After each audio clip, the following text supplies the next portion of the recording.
Shalom, selamat pagi saudara-saudaraku. Sebelum kita beraktivitas hari ini, kita akan membaca dan mendengarkan renungan firman Tuhan. Namun sebelumnya kita akan berdoa terlebih dahulu. Mari kita berdoa. Bapa yang baik, kami bersyukur di hari yang baru ini Engkau sudah karuniakan kepada kami kesehatan dan kekuatan yang baru, terlebih nafas hidup.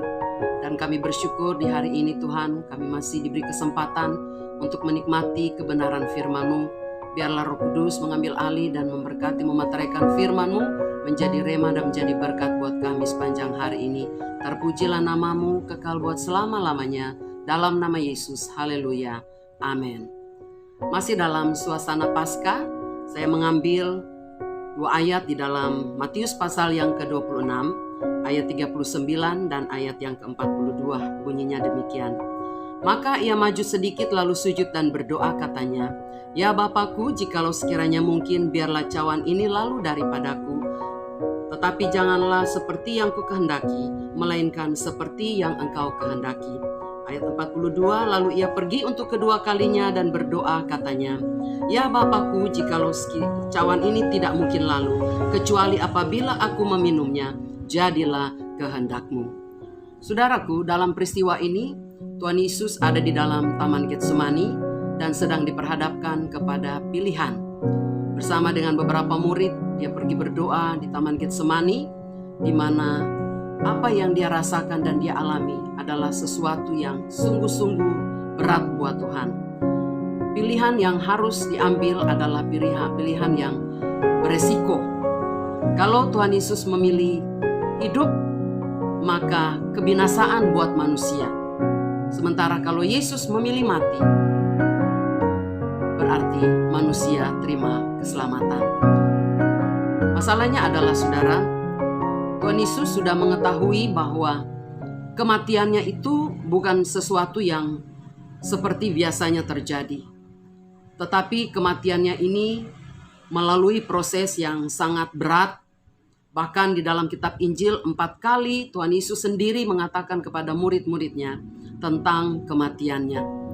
Dia tahu bagaimana dia akan melewati proses itu sampai mati di Bukit Golgota. Dari penangkapan, pengadilan, penganiayaan, dia diludahi, dia dipukul dengan cambuk yang berduri, dan semua itu dia sudah tahu. Dan itulah sebabnya di Taman Getsemani Yesus sungguh-sungguh bergumul. Bahkan di dalam kitab Injil dikatakan bahkan peluhnya, keringatnya jatuh sudah seperti titik-titik darah. Saudara, peristiwa yang terjadi di Taman Getsemani adalah satu peristiwa yang mengingatkan kita bahwa ada kalanya kita juga diperhadapkan dengan pilihan, dan setiap pilihan pasti ada resikonya. Setiap pilihan pasti ada akibatnya. Tetapi kita bersyukur bahwa di atas pilihan itu Tuhan Yesus memilih untuk mati. Ketika dia memilih kematian, berarti keselamatan buat manusia. Karena itulah misi yang diemban Yesus, yang dia terima dari Bapa, untuk dia menjadi korban, untuk dia menjadi tumbal, sehingga manusia yang hubungannya dengan Tuhan, dengan Allah sudah rusak, boleh kembali dipulihkan. Dan sampai pada hari ini keselamatan itu masih terjadi.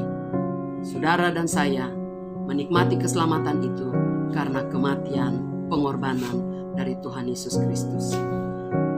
Pelajaran rohani yang kita ambil dari perikop ini atau dari ayat-ayat ini adalah ketika kita diperhadapkan dengan hal-hal yang membingungkan atau yang membuat kita putus asa, mari kita belajar seperti Tuhan Yesus. Taruh setiap apa yang menjadi pergumulan kita kepada Tuhan, dan tetapkan bahwa di atas pergumulan itu kita memilih untuk tetap setia kepada Tuhan. Akhiri doamu dengan perkataan seperti yang Yesus doakan, yaitu, "Bukan kehendakku yang jadi, tetapi kehendak-Mu lah yang terjadi." Inilah yang akan menjadi kekuatan buat kita, bahwa segala apa yang kita rencanakan, segala apa yang kita mau lakukan, kalau kita sudah taruh ke dalam tangan Tuhan, minta Tuhan dahului, maka tidak ada yang mustahil bagi Tuhan. Tetapi penyerahan total kita kepada Tuhan membutuhkan komitmen, yaitu kita mau tetap percaya bahwa Dia Allah di atas segala-galanya. Demikian renungan pagi hari ini. Tuhan Yesus memberkati kita sekalian. Shalom.